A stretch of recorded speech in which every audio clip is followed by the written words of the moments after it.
시간 다 같이 일어나셔서 찬양을 부르며 예배의 자리로 나아가겠습니다. 주님의 성령 함께 찬양하겠습니다.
하나님은 영이시니 예배하는 자가 영과 진리로 예배할지니라. 거룩한 하나님의 부르심을 받들어 이 자리에 모인 주의 백성들 하나님 앞에 예배를 올려드립니다. 진실된 마음과 정직한 영으로 삼위일체 하나님의 성호를 찬양하며 예배드릴 때 하나님이시여 우리 예배를 기뻐 받아 주시옵시고 영으로 임재하여 주셔서 저희들에게 평강을 더하여 주시옵소서. 감사드리며 우리 주 예수 그리스도의 이름으로 기도드립니다. 아멘.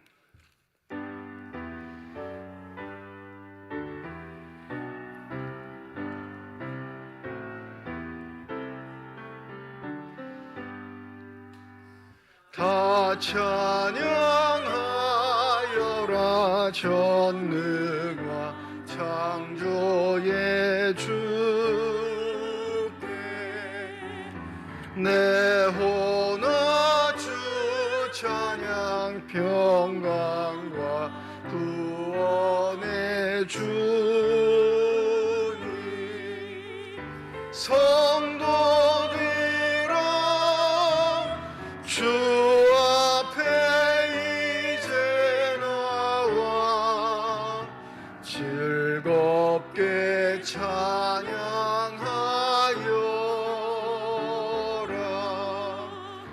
다 찬양하여라.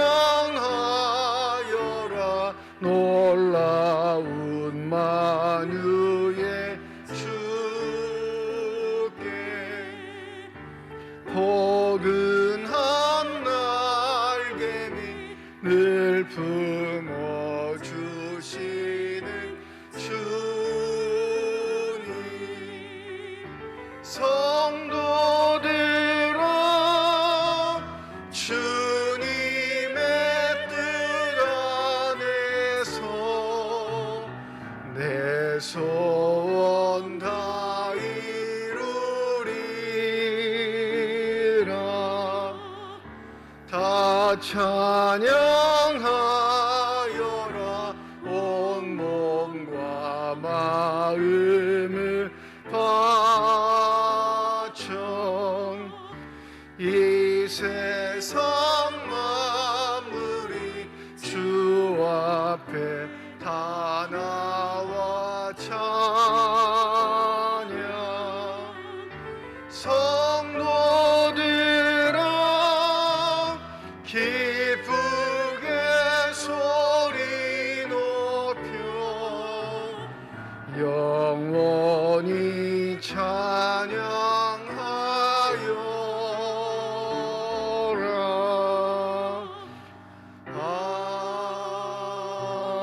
아멘. 너희 의인들아 여호와를 즐거워하라 찬송은 정직한 자들이 마땅히 할 바로라.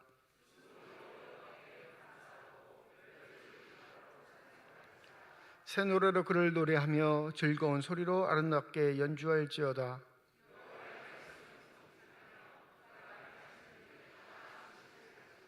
그는 공의와 정의를 사랑하시며 세상에는 여호와의 인자하심이 충만하도다.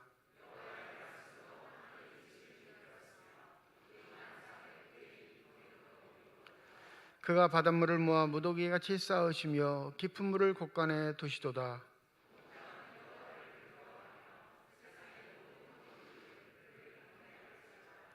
아멘. 지난 한 주간 동안의 삶을 되돌아오며 주님 앞에 참회의 기도를 드립니다.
만일 우리가 우리 죄를 자백하면 그는 미쁘시고 의로우사 우리 죄를 사하시며 우리를 모든 불의에서 깨끗하게 하실 것이라. 아멘. 나는 전능하신 아버지 하나님 천지의 창조주를 믿습니다. 나는 그의 유일하신 아들 우리 주 예수 그리스도를 믿습니다. 그는 성령으로 잉태되어 동정녀 마리아에게서 나시고 본디오 빌라도에게 고난을 받아 십자가에 못 박혀 죽으시고 장사된 지 사흘 만에 죽은 자 가운데서 다시 살아나셨으며 하늘에 오르시어 전능하신 아버지 하나님 우편에 앉아 계시다가 거기로부터 살아있는 자와 죽은 자를 심판하러 오십니다. 나는 성령을 믿으며 거룩한 공교회와 성도의 교제와 죄를 용서받는 것과 몸의 부활과 영생을 믿습니다. 아멘.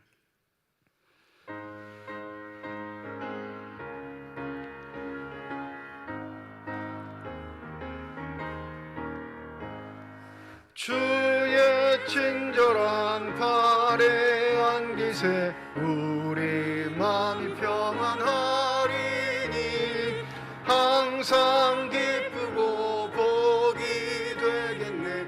영원하신 발에 안기세 주의 발에 그 크신 발에 안기세 주의 발에 영원하신 발에 안기세 날이 갈수록 주의 사랑이 두루 광명하게 비치고 천성 가는 길 편히 가리니 영원하신 발에 안기세 주의 팔에 그 크신 팔에 안기세 주의 팔에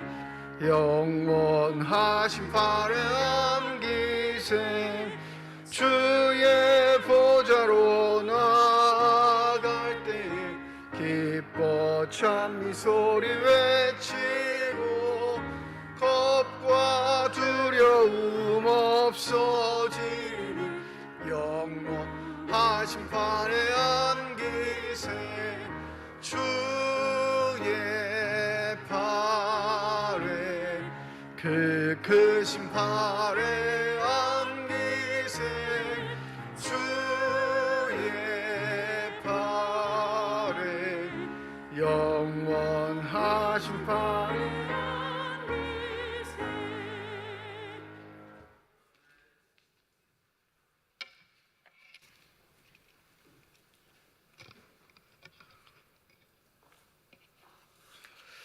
함께 기도드리겠습니다. 오늘도 귀한 하루를 열어주시고 우리를 눈동자처럼 지키시는 하나님, 우리 의가 아닌 오직 은혜로 닮아 삼아주시고 지금까지 인도하신 하나님께 감사와 영광 올려드립니다. 우리를 사망에서 빛으로 구원하여 주시고 때에 따라 강한 손으로 인도하신 아버지께 이 시간 예배 드리오니 우리와 함께하여 주시옵고 신령한 복으로 채워 주옵소서. 마음의 빛과 영혼의 참 생명이 되시는 아버지, 우리들은 주님의 뜻대로 살지 못하고 내 뜻과 내 고집대로 살아왔음을 고백합니다. 하나님 앞에 서기에 부족하고 자격이 없지만 하나님을 아버지라 부르며 하나님의 자녀로서 귀한 삶을 살게 해주신 주님의 은총에 다시금 감사드립니다. 하나님께 이 시간 우리들의 죄와 허물을 고백하오니 이제 우리들의 죄를 용서해 주옵시고 한량없는 자비하심으로 우리들 마음에 새로운 다짐을 하게 하시며 기쁜 마음으로 주님을 따르며 즐거워할 수 있는 귀한 믿음을 허락해 주옵소서. 은혜의 하나님, 지난 2년 동안 코로나로 인해 답답하고 힘든 시간을 보냈지만 그동안 힘들었던 시간들 가운데 우리들을 붙들어 주시고 우리들을 인도하여 주심을 감사드립니다. 평범한 일상이 우연한 것이 아니라 주님이 우리에게 주신 커다란 은혜임을 다시 한번 깨닫게 되었습니다. 하나님, 이제 다시 회복되는 일상을 통해 매일의 소중함을 깨닫고 하나님을 경배하며 살아가는 것이 얼마나 가치 있는가를 잊지 않게 하옵소서. 지금 세계는 전쟁과 재해 등으로 전 세계 경제가 어려움에 처해 있습니다. 하루하루 치솟는 물가로 서민들이 힘들어하는 이때 우리가 의지할 곳은 주님밖에 없음을 고백합니다. 이 환난에서 건져주시고 헛된 것과 거짓을 우리에게서 멀어지게 하옵시고 우리를 가난하게도 부하게도 마옵시고 아침부터 저녁까지 감사함으로 주님께 영광 올려드리는 3일 되게 인도하여 주옵소서. 해마다 6월이 되면 이 민족의 아픈 기억을 떠올리게 됩니다. 그 아픔은 지금도 계속되고 있습니다. 남과 북이 갈라져서 적대하고 있는 이 현실 앞에서 교회가 민족을 위해 기도하는 사명감을 가지며 교회의 역할을 잘 감당하게 하여 주옵소서. 회복의 주님, 교회의 영육간 힘들어하는 성도들의 간구와 기도를 들으시고 응답하여 주옵소서. 병든 자를 일으켜 세우시고 넘어지는 자들을 붙들어 주시고 손을 펴사 모든 믿음의 자녀들의 간구가 응답받는 축복을 내려 주옵소서. 사람이 마음으로 자기의 길을 계획할지라도 그의 걸음을 인도하시는 이는 여호와이시니라 말씀하신 것처럼 모든 성도들의 걸음걸음을 지켜주시고 인도하여 주옵소서. 오늘도 변함없이 우리들을 사랑하시고 긍휼히 여기시는 하나님, 이제 말씀을 듣고자 합니다. 우리의 마음을 열어 주님의 음성을 듣게 하시고 믿음으로 아멘하며 선포된 말씀에 화답하게 하옵소서.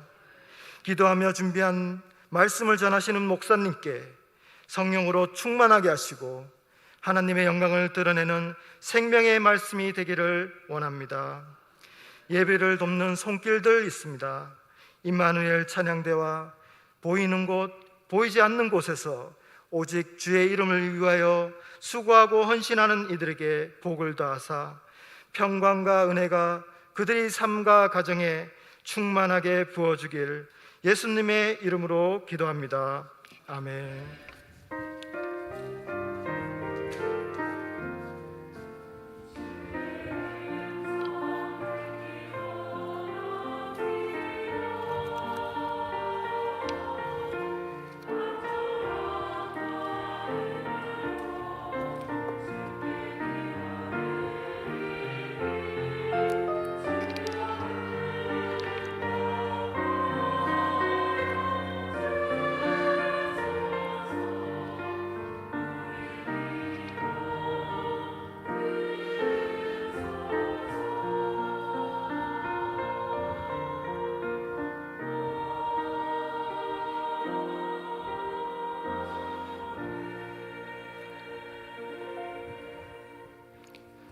성령 강림 후 세 번째 주일 우리에게 주신 하나님의 말씀입니다. 구약성경 시편 77편 11절에서 20절까지의 말씀, 신약성경 누가복음 9장 51절에서 62절까지의 말씀입니다. 다 함께 자리에 일어나셔서 하나님의 말씀을 받겠습니다.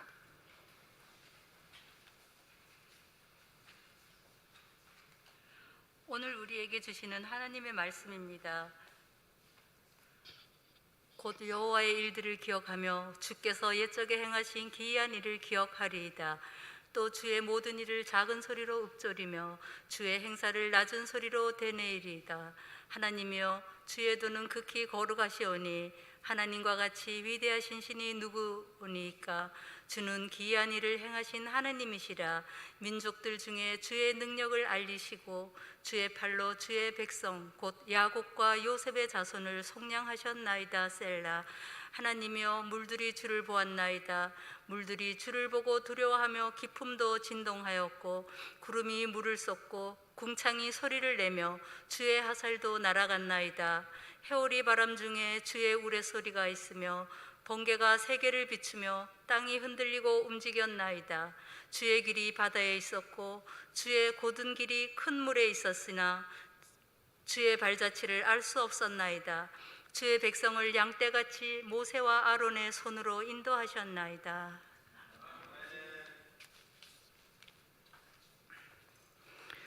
예수께서 승천하실 계약이 차감해 예루살렘을 향하여 올라가기로 굳게 결심하시고 사자들을 앞서 보내심에 그들이 가서 예수를 위하여 준비하려고 사마리아인의 한 마을에 들어갔더니 예수께서 예루살렘을 향하여 가시기 때문에 그들이 받아들이지 아니하는지라.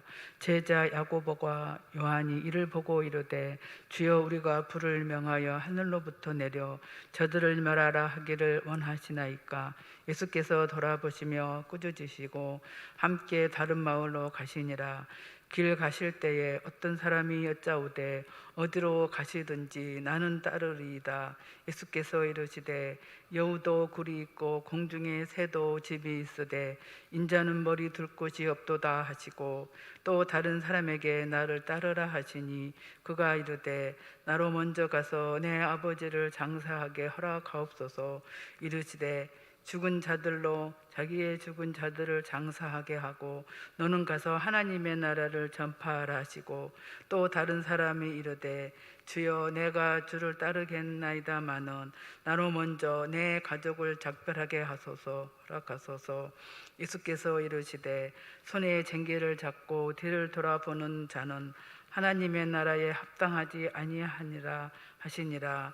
하나님께서 이 말씀을 통하여 우리에게 은혜 주시기를 원합니다. 아멘.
아멘.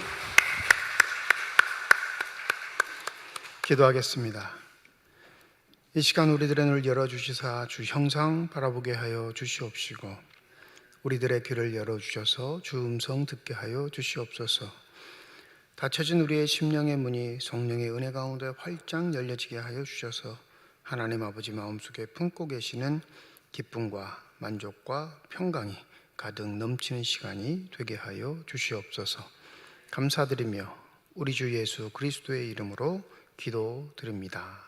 아멘. 버킷리스트라는 말이 유행한 적이 있었습니다. 꽤나 많은 사람들이 이 일에 동참하고 또 어떤 일들이 벌어지면 이 버킷리스트에 참여한다라는 말을 하곤 했었는데, 이 버킷리스트라는 말의 단어를 찾아서 사전을 살펴보면 이런 뜻이 있습니다. 죽음을 앞둔 사람이 죽기 전에 하고 싶은 일을 적은 목록. 그러니까 삶의 시간이 얼마 남지 않았는데 남은 시간을 알차게 보내기 위해서 자신 스스로가 하고 싶은 목록을 1번부터 차례차례 적는 거예요. 맨 상위에 있는 게 가장 먼저 해야 할 일, 그렇게 결정한 거겠죠.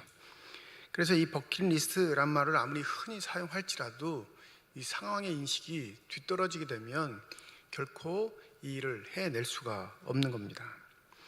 여러분은 여러분의 인생의 시간이 얼마 남지 않았다면 무엇을 가장 먼저 하고 싶으세요? 이게 사람마다 다 다를 거란 말이에요. 내가 중요하게 여기는 것이 무엇인가, 내가 꼭 해보고 싶었던 일들을 적는 사람이 있을 거고요, 꼭 해야 할 일들을 먼저 적는 사람도 있을 거예요. 반대로 해보지 못했던 일들을 적는 사람도 있을 겁니다. 근데 전제는 죽음이 얼마 남지 않았다라는 전제이죠. 그러니 쉽사리 적기가 그러이 만만치는 않을 겁니다. 왜 그럴까요?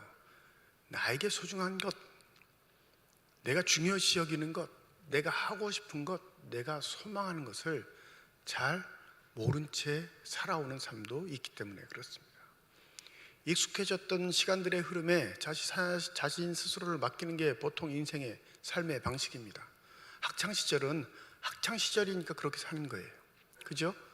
내가 학교 가고 싶어서 가는 게 아니고요, 남들도 가니까 가는 거고, 학교 가라니까 가는 거예요.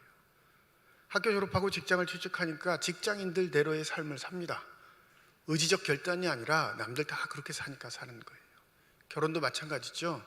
부모님 성화하고 남들 눈치 보기에도 좀 그렇고 나이 됐으니까 대부분 사회적인 기준에 따라 결혼을 합니다. 자신의 뜻과 의지가 있어서 겨루듯이 사는 사람은 삶이 불편하기 때문에 대부분 우리의 삶은 익숙해진 대로, 길들여진 대로 흘러가게 되어 있습니다. 그런데 이 절대절명의 순간이 왔을 때 나에게 스스로 물어보는 일, 그래서 쉽지 않은 거예요. 내가 좋아하는 게 뭐였지? 내가 정말로 하고 싶은 게 뭐였지? 정말 내가 꼭 해야 할 일이 무엇이지? 이 버킷리스트를 작성한다는 게 그리 녹록하거나 만만치 않은 이유입니다. 지난 금요일 전국에 있는 각 지역의 기독교 대표들이 모여서 복음 통일 선교대회를 했습니다. 6.25를 기념해서 이제 예배드리고 북녘 땅을 위한 기도를 한 그런 행사였어요. 외국에서도 16개국에서 참석했고 우리나라에서도 강원도뿐만 아니라 전국의 기독교를 대표하는 사람들이 참여해서 모임을 가졌습니다. 그런데 저한테 갈등이 한 가지 생겼어요. 가는 길에 제가 고성을 가본 적이 딱 한 번 있었는데 그건 교회 행사 때문에 갔던 일이었고 개인적으로 이렇게 혼자 고성을 방문할 일이 없으니까 이 갈등을 느꼈는데, 뭘 갈등을 느꼈냐면 먹는 것과 보는 것 때문에 갈등을 느꼈어요. 둘 중에 한 가지만 할 수 있어요. 둘 중에 한 가지. 지혜로운 목사님들은 두 가지를 다 하셨는데 저는 둘 중에 한 가지를 선택하기로 결심을 하고 출발했기 때문에. 무슨 얘기냐면 이 고성에 돈가스집으로 아주 유명한 집이 있어요. 전국 3대 돈가스 집이라고 소문이 났기 때문에 야, 내가 언제 돈가스 먹으러 고성까지 가보겠나, 가는 길에 돈가스를 먹는 게 낫겠다, 이 결정을 할까. 또 한 가지는 통일전망대 관람이 있어요. 통일전망대 가면 북녘 땅이 육안으로 보인다는 거예요. 그러니까 또 언제 갈지 모르니까 간 김에 통일 전망대 보고 행사에 참여하면 좋겠다. 이 두 가지의 갈등을 가지고 출발을 했습니다. 근데 마음은 벌써 결정했어요. 내비를 주소를 어디 찍었냐면 돈가스 집을 찍었으니까 돈가스 집을 가기로 한 거예요. 왜냐하면 돈가스 집에 가서 점심을 먹으면 통일 전망대 볼 시간이 없어요. 그냥 바로 행사에 참석해야 돼요. 먹고 나니까 후회가 밀려오는 거예요. 괜히 먹었다. 이게 왜 3대 맛집일까? 우리 동네 돈가스보다 못한데 하고 후회를 안고 행사장에 갔는데 아는 목사님들 몇 분 만났어요. 여쭤보니까 다 통일 전망대 갔다 왔다는 거예요. 후회가 밀려오더라고요. 야, 목사가 수준이 안 되니까 먹을 것에 정신이 팔려가지고 제일 중요한 거 볼 것을 망각하고 이렇게 지냈구나. 내가 생각하는 관점, 나에게 이로운 것이 무엇일지, 내가 원하는 것이 무엇인지에 따라 결정권이 달라지는 거예요. 저는 죽기 전에 꼭 한번 해보고 싶은 일이 있습니다. 뭐가 있냐면 머리를 싹 미는 거예요. 지금 못하는 이유는 하면 저 중이 목회한다 그럴까 봐. 네, 정말 꼭 한번 해보고 싶어요. 은퇴하면 정말 싹 밀 거예요. 집사람 안 돼도 한 번 정도는. 고3 때 한번 해봤거든요. 근데 이 머리털 때문에 제가 스트레스를 많이 받기 때문에 그렇습니다. 머리털이 없거나 하얗게 변해서 스트레스 받는 게 아니라요, 책을 읽을 때마다 저희 머리를 이렇게 쥐어뜯는 버릇이 있어요. 손가락으로. 그러니까 집사람이 하지 말라고 하는데도 계속 이게 쥐어뜯어요. 그래서 머리에 젤을 바르면 쥐어뜯는 버릇을 안 하기 때문에 항상 젤을 바르기는 하는데, 때로는 이 쥐어뜯다가 문득 드는 생각이 참 부담스럽고 거창스럽다. 스님들이 머리를 깎는 이유가 있겠구나라는 생각을 해요. 그래서 1번은 아니지만 그래도 생각한 버킷리스트는 머리를 한번 다 밀어보자 이겁니다. 그러면 번거로움이 덜할까 하는 생각 때문이죠. 여러분, 버킷리스트를 한번 꼭 작성해 보십시오. 그러면 과연 내 삶에 뭐가 가장 중요한지를 알게 되든지, 아니면 내가 내 자신에게 얼마나 소홀했는지를 알게 될 것입니다. 왜 이 이야기를 길게 하냐면요, 오늘 누가복음 본문 말씀이 예수의 버킷리스트이기 때문에 그렇습니다. 오늘 51절에 보면 이렇게 말하지요. 예수께서 승천하실 기약이 차감해 예루살렘을 향하여 올라가기로 굳게 결심하셨다. 때가 가까운 거예요. 자신의 죽음의 시간, 곧 다른 말로 하면 죽음을 통한 하나님 아버지의 나라에 가시는 그 시간이 가까이 오니까 자기가 해야 할 일들의 결단을 하게 되신 겁니다. 이 누가복음의 또 특성은 오늘 본문으로 시작한 누가복음 9장 51절부터 19장 28절까지 뭘 기록하냐면요, 예수께서 갈릴리 지역을 출발하셔서 예루살렘에 올라가는 길의 이야기들을 다룹니다. 굉장히 길어요. 마태복음은 2장, 마가복음은 1장 정도에 예수께서 갈릴리 지역에서 예루살렘으로 올라가는 길을 요약하고 있는데, 누가는 그렇지 않습니다. 누가복음 전체의 40%를 이 이야기에 할애를 합니다. 굉장히 중요하다고 본 거예요. 여러분, 갈릴리에서 예루살렘까지 보통 성인의 남자의 걸음으로 한다면 일주일이면 당도할 수 있는 길입니다. 그죠? 예수의 인생에 있어서 그렇게 긴 시간도 아니에요. 그런데 누가는 다르게 본 거예요. 예수께서 갈릴리에서부터 예루살렘으로 가실 때 행하신 일들, 말씀하신 사건들은 남겨진 우리에게는 너무나 중요하다 생각한 거죠. 왜냐하면 누가도 이 예수의 말과 행동이 버킷리스트에 해당된다는 사실을 주목했기 때문에 그렇습니다. 오늘 본문은 우리가 갖고 있는 일반적인 관점, 평시의 관점을 보면 시험에 듭니다. 예수의 행동이 예사롭지가 않거든요. 이 첫 단락에 보면 그 사마리아 땅을 거쳐가야 함에 예수께서 제자들을 보냅니다. 근데 이 행위도 평시적인 행동은 아니에요. 왜 그러냐면 대부분 갈릴리 지역에 살고 있는 유대인들이 예루살렘에 갈 때 사마리아를 통과하는 일은 없습니다. 100이면 100 다 돌아갑니다. 그러니 예루살렘의 길은 2, 3일이 더 걸려요. 갈 때 일주일 걸린다면 한 10일 잡고 가는 거예요. 왜 그러냐면 사마리아를 직선으로 통과하지 않고 우회해서 돌아가기 때문에 그렇죠. 부정한 사람들, 우상 숭배자들, 혼합 종교를 믿는 자들, 한 혈통이었지만 혈통을 보존하지 못해서 우상 숭배자로 전락한 사마리아 사람들과 말을 섞는 것, 함께 행동하는 것, 함께 주거 공간에 머무는 것 자체가 죄악이라 여겼기에 성전을 향해 가는 순례자들은 반드시 사마리아를 통과하지 않습니다. 근데 예수는 통과하시겠다 그러는 거예요. 가서 숙소를 좀 알아보라 명령하셨겠죠. 근데 갔는데 54절에 보면 야고보와 요한이 갔던 것 같아요. 54절에 야고보와 요한의 이야기가 나오죠. 갔는데 사마리아 사람들이 거부하는 거예요. 너네 예루살렘으로 가는 사람들이야? 안 돼. 그럴 수 없어. 내쫓았죠. 그러니까 야고보와 요한이 열받았어요. 그러니까 주님을 만난 다음에 이렇게 말합니다. 우리가 불을 내려서 저들을 멸망시킬까 합니다. 하니까 예수께서 혼내시죠. 55절에 보면 꾸짖으셨다 그렇게 기록합니다. 그리고 그냥 지나치세요, 사마리아를. 평상시에 예수의 관점이면 행동이면 이러지 않으셨을 겁니다. 왜요? 사마리아에도 불신자들, 구원받아야 할 영혼들이 여전히 존재했기에 그냥 통과하지는 않으셨을 거예요. 이 첫의 단락부터가 우리가 알고 있는 예수, 우리가 믿고 따르는 예수의 행동과는 좀 다릅니다. 그리고 늘 언제나 잘 보셨던 말씀 중에 이 3명의 제자가 등장하는 나를 따르라 라는 사건에 대한 이야기를 봐도 우리를 좀 의구심 있게 만드는 표현들이 있죠. 첫 번째는 예수를 먼저 따르겠다고 나온 사람입니다. 어디로 가시든지 무엇을 하시든지 제가 주님을 따르겠습니다.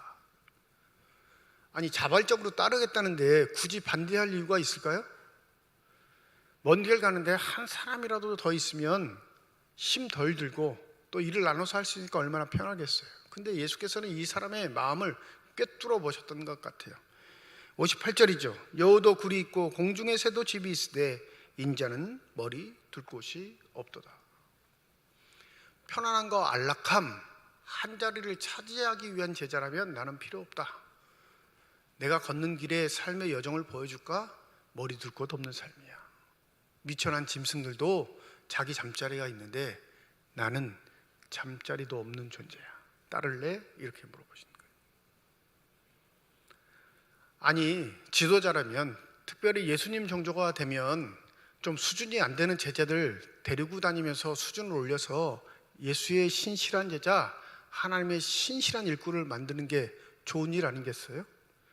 그 마음이 흑심이 가득했다 할지라도 하나님의 아들이시니까 그 흑심을 선한 마음으로 얼마든지 바꾸실 수 있잖아요. 근데 예수는 그러지 않으셨어요. 그냥 그 마음 그대로를 평가하셨습니다. 이 첫 번째 제자의 유형이 우리에게도 있어요. 예수를 믿으면 편안해지지 않을까? 예수를 믿으면 내 삶의 불안들이 좀 사라지지는 않을까? 예수를 믿으면 지금보다 좀 더 안락한 삶을 살지는 않을까? 이게 우리의 본심일 때가 많죠. 그런데 표현은 나는 주님의 제자가 되고 싶습니다. 이렇게 거룩한 척 한단 말이에요. 근데 예수께는 이게 용납되지 않는 게 뭐냐면 꿰뚫어 보시니까 그러시는 거예요.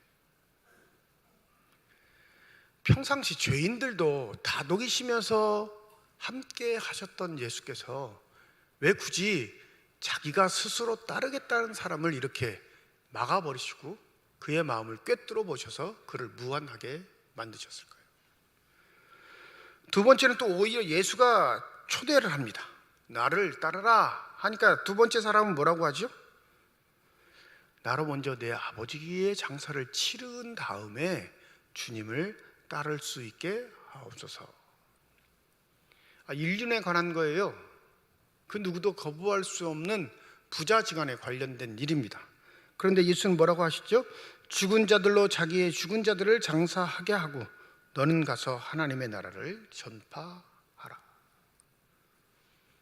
합격이에요? 탈락이에요?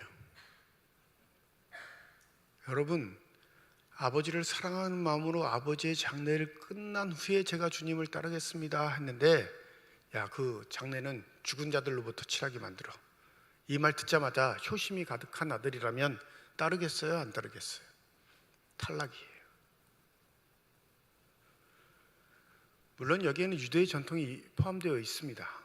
유대인들은 장례를 두 번 치러요. 첫 번째는 죽은 자를 동굴에 모십니다.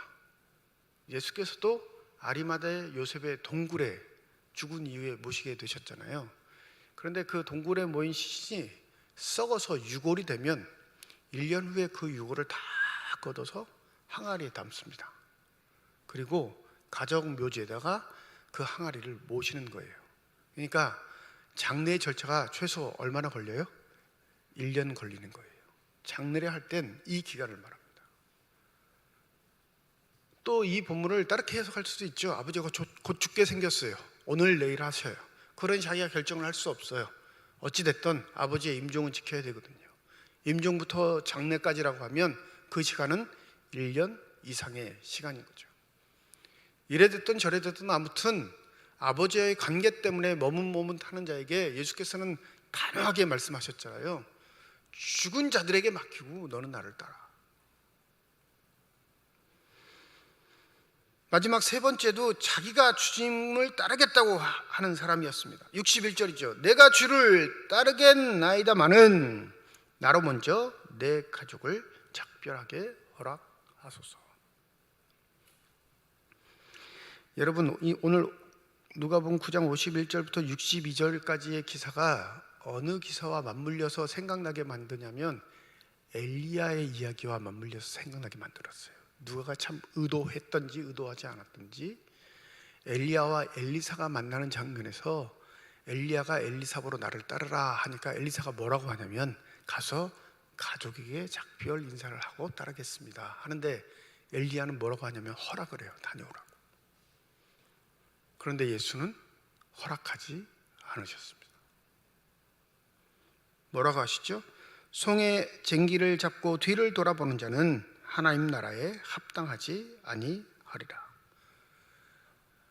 아니, 그 시간이 얼마나 걸린다고 주님 이것까지 그렇게 매몰차게 거부를 하십니까?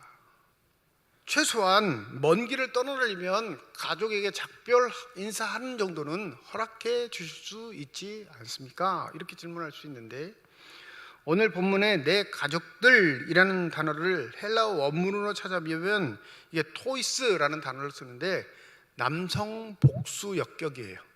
남성 명사, 복수들, 남성 복수 명사에 함께 어울려 쓰는 단어란 말이에요. 그러니까 이 남성 명사를 지칭하는 이유는 뭘까요? 이 가족이 누구를 상징하고 있는 거예요?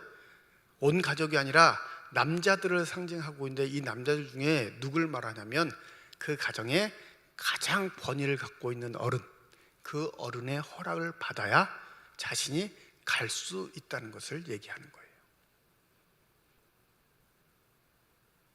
예수의 허락보다 누구의 허락이 우선인 거예요? 집안의 가장 어른인 남자의 의견이 더 중요하다는 걸 강조하고 있지요. 그러니까 뭐라고 하시냐면, 하나님 나라를 위해 일하고 싶어? 그럼 뒤돌아보지 마. 이것도 저것도 안 돼. 본문에 등장하는 세 명 다 합격일까요? 불합격일까요?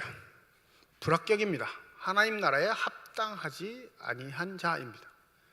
그런데 우리 입장에서는 좀 너무하다 생각해요. 매몰차다 생각합니다. 인자하신 분인데, 사랑이 많으신 분인데, 그 어떠한 경우에도 포용하시고 참아주시고 끌어안으시는 분인데 왜 이렇게 매몰차실까? 그 이유는 51절에 있는 거예요. 승천하실 기약이 차감해. 평시가 아닌 거죠. 하나님 나라의 임박성이 곧 자신에게 닥쳐올 고난과 죽음을 통해 이 백성들에게 그때가 나타나게 될 텐데, 한 명이라도 더 그 뜻을 알 수 있는 자를 급하게 모으시는 거예요. 그러나 예수와 기대는 다르게 예수와 함께 만남을 갖는 모든 사람들은 평시적 관점에서 예수를 바라봅니다. 언제든지 자기가 시간의 주인인 것처럼 갖는 태도를 예수 앞에도 보이는 거죠. 지금 아니면 다음도 있습니다. 그것보다 이것이 우선시 됩니다. 예수님의 순위보다 제가 갖고 있는 순위가 더 중요할 수도 있지 않습니까? 제 순위를 좀 인정해 주시고 그 다음에 예수님의 순위를 따를 수 있는 사람이 되게 하옵소서. 안 따른다는 것도 아니잖아요. 따르겠다는 거예요. 예수를 부인하는 자, 죽이려는 자, 받아들이지 않는 사마리아 사람도 있는데 그래도 예수의 부름에 응답하고 고민하고 멈칫거리지만 이야기하는 존재는 얼마나 대단한 존재예요. 그런데 놀랍게 예수는 사마리아 사람들과 똑같이 그들 셋 다의 경우를 외면하십니다. 합당하지 아니한 자라고 말하시는 거죠. 저와 여러분의 관계는 어떨까요? 만약 길에서 저와 여러분이 예수를 만났다면 예수께 합당한 자로 인정을 받을까요? 하나님 나라를 함께 떠맡기에 아름다운 일꾼이라 우리를 칭해 주시겠습니까? 아니면 합당하지 아니한 자라 말씀하실까요? 혹시 아까 버킷리스트 얘기할 때 그 버킷리스트 생각해 보시다가 상단에 하나님과 관계된 일들을 기억해 보셨습니까? 혹시 그 상단에 하나님의 일을 적어야겠다라는 생각이 문득 스치셨냐 이 말씀입니다. 그런 경우가 아니라면 대부분 이 세 사람과 같이 예수를 바라보고 있는 사람입니다. 빌립보서 3장 12절과 14절에 보면 바울은 어떻게 자신이 살아왔는지를 이렇게 고백합니다. 내가 이미 얻었다 함도 아니요 온전히 이루었다 함도 아니라 오직 내가 그리스도 예수께 잡힌 바 된 그것을 잡으려고 달려가노라. 형제들아 나는 아직 내가 잡은 줄로 여기지 아니하고 오직 한 일 즉 뒤에 있는 것은 잊어버리고 앞에 있는 것을 잡으려고 표대를 향하여 그리스도 예수 안에서 하나님이 위에서 부르신 부름의 상을 위하여 달려가노라. 걷는 것도 아니에요. 달리는 겁니다. 아시겠지만 걷는 건 내 시야의 모든 것을 반경을 넓힐 수 있는 행위예요. 그죠? 걸으면 산책하시면 내 시야의 반경을 다 둘러서 볼 수 있는 정도입니다. 뛰면요 시야가 좁아져요. 넘어지지 않으면 어떻게 해야 되죠? 앞만 봐야 돼요. 내 주시가. 바울은 이 얘기를 하고 있는 거예요. 예수께 받은 은혜를 생각하면 내가 두리번거릴 시간이 없습니다. 내가 좋아하는 것을 찾고 무엇을 이 내 안을 만족시킬지 그것에 내 시간과 열정들을 할애할 시간이 없습니다. 나는 걷는 것도 아니고 뛰어 달려갑니다. 무엇을 향해서요? 아버지께서 부르신 그 부르심에 합당한 대로 살아가기 위해 나는 여전히 달리는 중입니다. 정확히 바울은 예수의 인식과 관점을 가지고 있었습니다. 누구든지 때가 악하다고 말합니다. 세상이 험해졌다고 말합니다. 마지막 때가 가까이 온 것처럼 이야기하는데 놀라운 사실, 그 마지막 때가 가까이 온 것과는 정반대의 삶의 선택들을 한다는 거죠. 여전히 예수가 바라보시는 그 시각이 없기에 일상에서 내가 누릴 것, 일상에서 내가 편안하게 살 것, 일상에서 나와 주님과 동행하지만 좀 천천히 걷기를 원하는 고지식한 삶 속에 빠져 있게 된 것입니다. 오늘 구약 본문으로 주어진 시편 77편은 고난 중에 있는 한 시인이 과거로부터 자신 조상으로부터 들려왔던 또 자기가 체험했던 하나님이 자신들을 위해 일하셨던 그 일들을 되뇌입니다. 되뇌이는 이유는 뭘까요? 자신의 삶에 암울함을 극복할 수 있는 건 주님이 나에게 맡겨주신 사명을 다시금 떠올리는 일이기 때문에 그렇죠. 여러분, 매몰차다고 생각하시나요? 혹여 예수의 음성이 가혹하다고 생각하십니까? 그런데 하나님 나라의 관점에 보면 이것보다 더 우선시되고 더 중요하고 긴박한 일은 없다는 사실을 우리가 기억해야 할 것입니다. 버킷리스트를 반드시 한번 오늘 집에 가서 작성해 보셔요. 정직하게 자신에게 물어보세요. 내가 중요하게 여기는 일, 내가 꼭 해야 하는 일, 정말로 내가 좋아하는 일, 그 목록을 작성하시면 내가 하나님 앞에 합당한 자인지 합당하지 아니한 자인지가 밝혀지게 될 겁니다. 그러할지라도 절망하지 마시고 우리의 소망이 되시는 예수의 부름을 다시 한번 되새기실 수 있는 저와 여러분이 되시기를 주님의 이름으로 축원드립니다. 기도하겠습니다. 초대받은 자, 자기 스스로 따르기를 작정한 자 모두가 주님의 제안을 거부한 사람이 되었습니다. 주님의 제안보다 자신의 계획이 먼저이기 때문이었습니다. 우리는 과연 어떠할까요? 이미 초대를 받았으면서도 초대받지 아니한 자처럼 살아가고 있지는 않은지, 부디 우리의 삶 모두가 주님 앞에 합당한 자로서의 아름답고 복된 삶이 되기를 소원하오니 주여 우리를 긍휼히 여기시고 주의 나라에 이르실 때 우리를 기억하여 주시옵소서. 감사드리며 우리 주 예수 그리스도의 이름으로 기도드립니다. 아멘.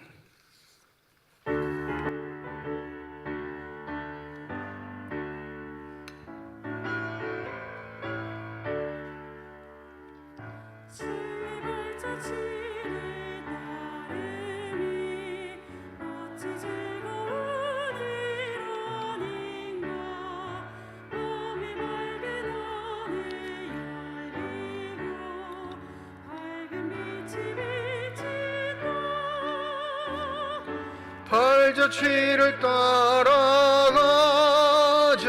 기쁜 마음으로 발자취를 따라가자 찬송하며 즐겁게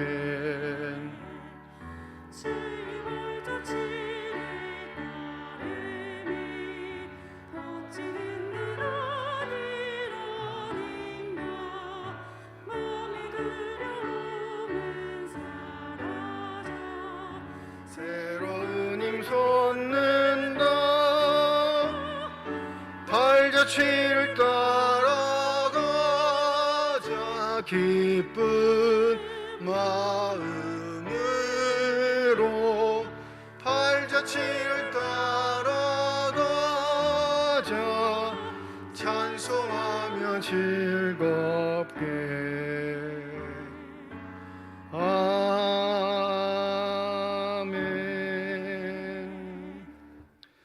하나님 아버지 사랑과 은혜를 진심으로 감사드립니다. 거룩한 주일 주의 전에 나와 예배드리게 하여 주시옵시고 나올 때 빈손으로 나오지 아니하고 주 앞에 드릴 수 있는 예물 있게 하심을 감사드립니다. 11조 헌금으로 1,000번째 헌금으로 감사헌금으로 선교헌금으로 장학헌금으로 주일 헌금으로 드리는 손길마다 주의 은혜 가운데 복 내려 주시사 이 땅 살아갈 때 필요한 모든 것 채우시는 하나님의 은혜를 누리는 자들이 되게 하여 주시옵시고 살아가는 동안 늘 나누고 베풀 수 있는 축복의 손길들만이 되게 하여 주시옵소서. 이 예물이 쓰여지는 곳 하나님의 사랑이 널리진 곳 되게 하여 주시옵시고 하나님의 이름으로 심겨지게 될 때 능력과 권세가 있으신 하나님의 능력이 아름답게 나타나는 거룩한 예물만 되게 하여 주셔서 하나님께서 일하시고 함께 하심을 나타낼 수 있는 복된 일들이 넘쳐나게 하여 주시옵소서. 예물을 드릴 때 기도의 제물을 담아 드리는 손길과 가정이 있음을 주께서 아십니다. 때를 따라 돕는 은혜로 함께 하시는 주님, 우리들의 기도에 응답하여 주시옵시고 우리들이 삶의 위험에 처해 있을 때 건져내 주시고 지키시고 보호하시는 하나님의 놀라운 평강을 누릴 수 있는 삶들이 되게 하여 주시옵소서. 어떠한 경우에도 어둠의 영의 소리에 민감하게 반응하지 않도록 하여 주시옵시고, 절망하거나 좌절하거나 포기하지 않고 우리의 구원주가 되시며 소망이 되시는 예수를 바라보며 승리할 수 있는 거룩한 사람들이 다 되게 하여 주시옵소서. 주의 몸된 교회를 위해, 하나님의 나라를 위해 수고하고 애쓰는 많은 일꾼들이 있음을 주께서 하시오니 늘 한결같은 마음 유지할 수 있도록 성령의 충만한 은혜를 더하여 주셔서 겸손하게 하시고 하나님의 일을 감당할 때 기쁨을 누릴 수 있는 복된 삶들이 되게 하여 주시옵소서. 임마누엘 찬양대 찬양을 기뻐 받으신 줄 믿습니다. 찬양되오는 한 사람 한 사람 기억하여 주시사 하나님을 찬양함에 있어 삶의 고백이 되게 하여 주셔서 하나님의 칭찬을 듣고 자랑이 되는 복된 삶들만이 되기를 소원합니다. 병상에 누워있는 환우들이 있습니다. 한 사람 한 사람 주님께서 기억하여 주시고 그 병상에 찾아가 어루만져 주시는 하나님의 능력의 손길, 치유의 손길을 체험하게 하여 주시사 하루속히 회복되어 우리와 함께 이 자리 이곳에서 예배드릴 수 있는 놀라운 축복이 임하게 하여 주시옵소서. 모든 것 감사드리며 우리 주 예수 그리스도의 이름으로 기도드립니다. 아멘. 우리 함께 인사하겠습니다. 하나님의 축복이 여러분과 함께. 네, 감사합니다. 우리 옆에 분과 손 흔들면서 인사하시죠. 하나님의 축복이 옆에 계신 분과 함께. 감사합니다. 다음 주일은 맥주 감사 주일로 지키는 주일입니다. 1부, 2부 예배로 모이겠고요. 오늘 주보를 보시면 이 맥주 감사 헌금 봉투 다 받으셨을 텐데 감사 헌금 정성껏 잘 준비하셔서 다음 주일 예배 참석하시면 되겠습니다. 특별히 전반기를 잘 보내게 해주신 하나님께 감사드리는 마음으로 또 전반기 동안 나와 함께 하셨던 하나님의 은혜를 기억해 보시면서 한 주를 보내시는 것도 좋겠습니다.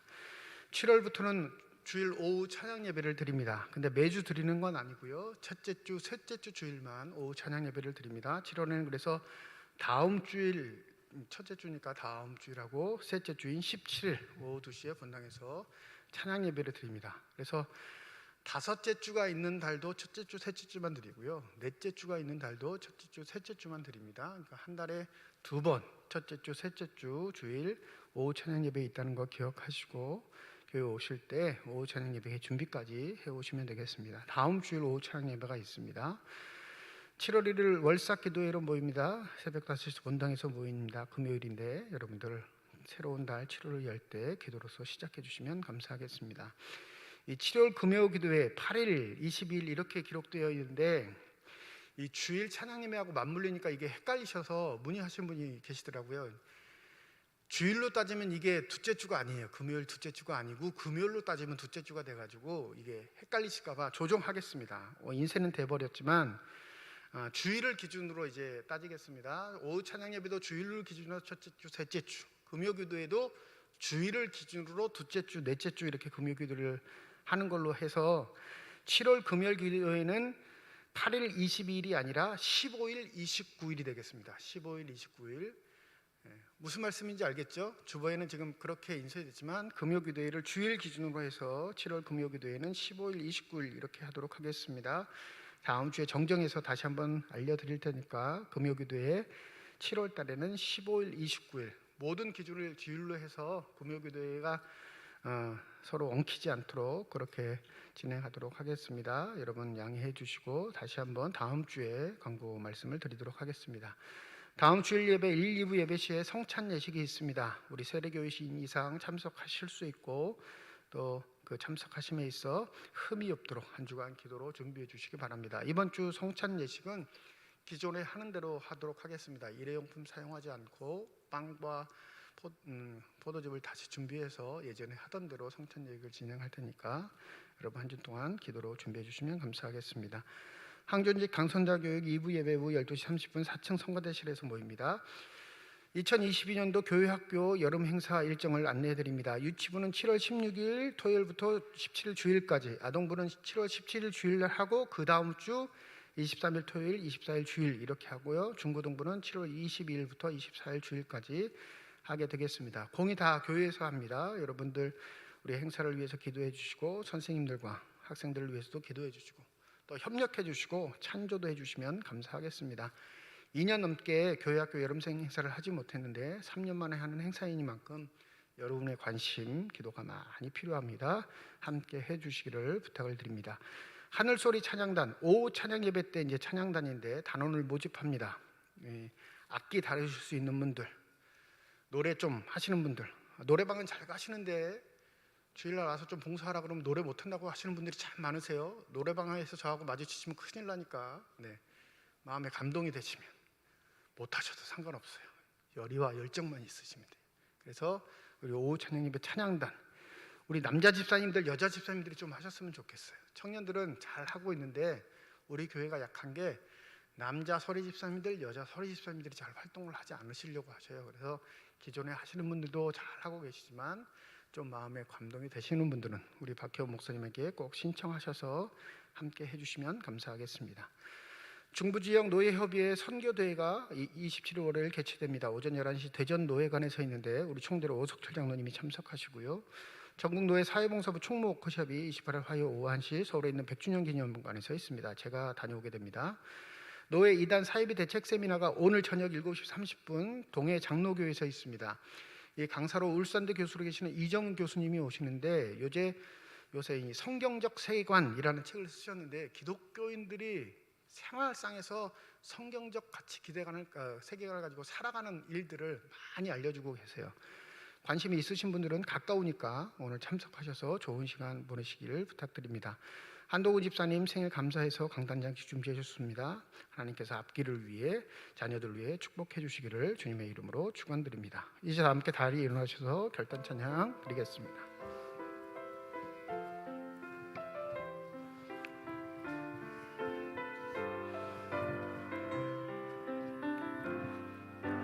주님 다시 오실 때까지 나는 이 길을 가리라. 좁은 길 나의 십자가 지고 나의 나는 주님을 보리라. 영광의 내 주님 나를 맞아주시리. 주님 다시 오실 때까지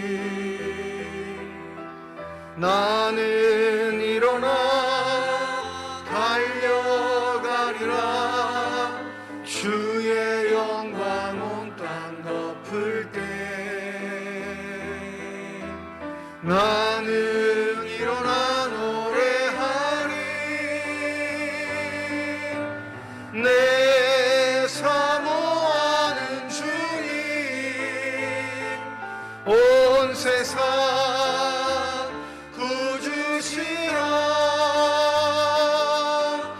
내 사모하는 주님 영광의 왕이시라. 내 사모하는 주님 온 세상 구주시라. 내 사모하는 주님 영광의 왕이시라.